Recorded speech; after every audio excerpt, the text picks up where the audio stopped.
अब की बार 400 पार। अब की बार अरे मैंने ये क्या हो गया भाई, तसल्ली रखो। 10 साल से जो जुमले सुना रहे थे, झूठ बोल रहे थे। जो इंडियन अलायंस से जितनी टोटल सीटें हैं उससे ज्यादा बीजेपी की सीटें हैं। हाल है, मोदी जी को सलाह है इस्तीफा दे, किसी गुफा में चले जाए। देश के जो जनता है वो इनको अब चाहती नहीं है। अरे चाहती है मोदी जी को 10 साल हो गए, छोड़ के जाओ, किसी और को आने दो। अरे ये प्रधानमंत्री है क्या है, पूरी वर्ल्ड में बेइज्जती हो रही है। नमस्कार, मैं सचिन कुमार, आप देख रहे हैं न्यूज़ ट्यूब भारत।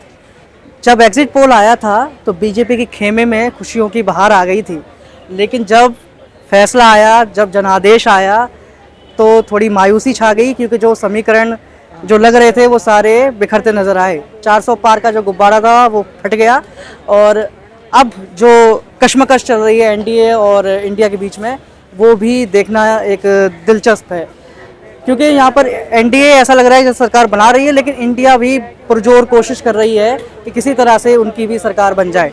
तो क्या लगता है सर, जिस तरह से ये 400 पार का नारा विफल हुआ है, आपको क्या लगता है इसके पीछे क्या वजह हो सकती है कि ये 400 पार का नारा गुब्बारे की तरफ फट गया? जैसे जुमले फट गए सारे। 10 साल से जो जुमले सुना रहे थे, झूठ बोल रहे थे, लोगों के कान पक गए थे, तो लोग परेशान हो गए। तो ये 400 पार, ये तो कल मैं देखा, वहाँ मैं सड़क पे आ रहा था जब मोदी जी की सरकार नहीं बनी, तो लोग ऐसे चल रहे थे, पागल हो गए थे वो। अब की बार 400 पार। अब की बार अरे मैंने ये क्या हो गया भाई, तसल्ली रखो।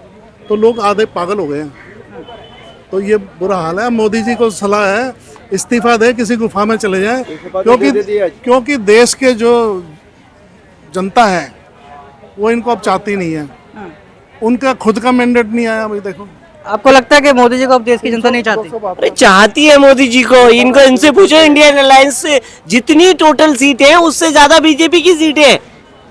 उससे ज्यादा 240 बीजेपी की सीटें, इंडिया अलायंस को उतनी भी नहीं मिली है। अब 240 पे ही खुश हो रहे हैं। कहाँ 400 पार, पूरे वर्ल्ड का लीडर। और बनारस में देखो, राहुल गांधी 350 4 लाख इनको यही नहीं पता बनारस तो मोदी जी है। अरे यार क्या अजय राय आगे हो गए थे, तो वो भी बहुत बड़ी विजय है कांग्रेस की, कि प्रधानमंत्री पद के उम्मीदवार जो थे उनसे आगे चले गए थे अजय राय बनारस में। तो मोदी जी का है 1.5 घंटे तक। तो इसलिए इनको, देश की जनता इनको नहीं चाह रही है। अगर ये इतना हो हल्ला मचाने के बाद भी अपने बल पे सरकार नहीं बना सक रहे, तो जाओ ना, 10 साल हो गए, छोड़ के जाओ, किसी और को आने दो। किसी और को आने दो ना। क्या तुमने क्या वो ले रखा? ये कह रहे हैं किसी और को आने दो। ये कल ही 99 का पहाड़ा पड़ रहे हो, जैसे सचिन का था ना, 99 भी आउट हो जाता था, सेंचुरी बन पाती थी, वही हाल है इनका। इनका यही हाल है। तो अरे हाल तो इतना झूठ बोला। अच्छा देखो, प्रधानमंत्री की भाषा देखो, तुम्हारे 2 कमरे में 1 कमरा ले लेंगे, मछली खा लेंगे, मटन खा लेंगे, तुम्हारा मंगलसूत्र छीन लेंगे, तुम्हारी भैंस ले जाएंगे। अरे ये प्रधानमंत्री है क्या है, पूरी वर्ल्ड में बेइज्जती हो रही है कि एक देश का प्रधानमंत्री कैसी भाषा का यूज कर रहा है।